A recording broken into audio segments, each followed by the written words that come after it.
I stopped going to church as a place of worship many years ago. And evangelists, Bible preachers, if I happen to hear one by accident today, I cringe in mental pain as I hear all the lies, emotional platitudes and exaggerated rhetoric. Did I just say lies?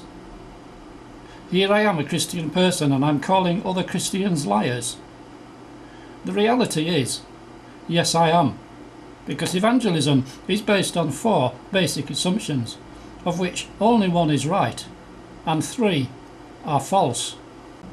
Here's the one which is right: that Jesus is the only way to be saved from your sins, from yourself, from the destruction which is to come on the earth, and from the lake of fire and eternal extinction at the end of all ends. And here are the 3 false assumptions.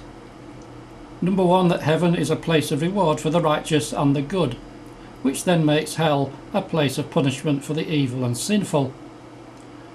Number 2, that there is a personal and supernatural being in opposition to God, called Satan. And number 3, that all humans have a part of their being which is immortal, called the soul. Next time you listen to one of these people, notice how everything they say is based on these assumptions. You will hear phrases such as, "We're all going to hell, but Jesus can save you," or "Are you waiting for the rapture like I am?" or "You will be persecuted for what you believe, but you have a great reward in heaven," or "Don't listen to it, don't do it, the devil is tempting you." It's all based on false teaching. Firstly, heaven. For a start, the word heaven is mistranslated in virtually every verse in the King James Version, Old Testament Bible. The original Hebrew is shamayim, which means heavens. The very first verse of the Bible is one of these verses which isn't a very good start, to say the least. When Elijah was taken up to the heavens, this is wrong too. Of course, this isn't about whether a word is mistranslated or not, but it demonstrates how easy it is to get something wrong which is so basic and fundamental. Going to heaven, or going to the heavens, is a basic belief of virtually every Christian church in the world, but it's also basically wrong. If humans have any future at all, it will be here on earth. Blessed are the meek, for they will inherit the earth. Then I saw a new heaven and a new earth, for the first heaven and earth had passed away, and the sea was no more. I saw the holy city, the new Jerusalem, coming down out of heaven from God, prepared as a bride, beautifully dressed for her husband. Believing that heaven is a place of instant reward or eternal paradise is also harmful and pernicious. This is something which most people have never even thought about, but one of the main reasons that terrorists take their own lives and the lives of those around them is because of this false teaching. Then there's hell. First of all, hell isn't even a place, it's a state. We would never describe sleep or unconsciousness as a place, and that's basically what hell or death is. Believe me when I say this. I've studied this subject all my life, and the Bible is undecided about the state of the dead, and whatever hell is or isn't. So you should remain sceptical at all times when you see or hear this word in the Bible. These verses which you see on the screen are the only verses in the Bible which are consistent about the death state, which is basically what hell or Hades is.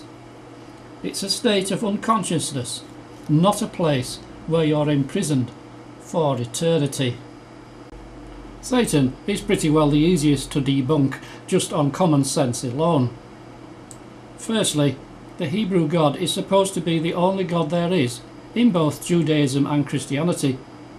If Satan exists as a personal devil or supernatural being, then that makes 2 gods, or if you don't like the description God, 2 deities. Theologically impossible. Secondly, when you've done something wrong, why, as a Christian person, do you ask God to forgive you? If Satan exists as a tempter of humans, then blame him, not yourself. None of which makes any sense, as it would mean that all the evil produced by all the evil humans in the world was, or is, at least 50% caused by Satan. Would you want to excuse these monsters of 50% of their evil? Because that's exactly what you do when you believe that there's a personal devil. The whole point of Christianity is the saving power of Jesus Christ, of which the ultimate proof was his death on a cross. What did Jesus die for? Your sins and my sins, or to defeat an evil supernatural enemy? What was his blood shed for, and what was it meant to cover? Your sins and my sins, or the evil deeds of some mythological fallen angel? And obviously connected with Satan are demons and evil spirits. So this means that next time you're poorly, you will have to go to the doctor and ask for a prescription for demons. I'm really not joking about this. Jesus healed many people in the short time he was here on earth, and virtually every time he did so, it was described as an exorcism of evil spirits. And finally, if you just cannot let go of this myth, then consider this. Satan is called by many names in the Bible, but the most bizarre of all is the association with snakes, dragons, and leopards. This means that if you think there is a literal personal devil, then you are going to have to believe that snakes can literally speak, dragons exist and have 7 heads, and leopards also exist with 10 horns. These are all associated with the biblical Satan and are descriptions of one and the same thing. From the first chapter of Genesis to the last chapter of Revelation, the Bible uses metaphor and allegory to describe real events and prophesy about the future of the world. A dragon pursuing a woman who was given wings to escape is no more real than unicorns or fairies at the bottom of the garden. But the events they describe are very real. And finally, nobody is immortal or has an immortal soul. It is up to God what he does or doesn't do with each person when they die. If we have any future at all, it has never been and never will be our decision, nor anything to do with how we are made or not made. One more thing before I go.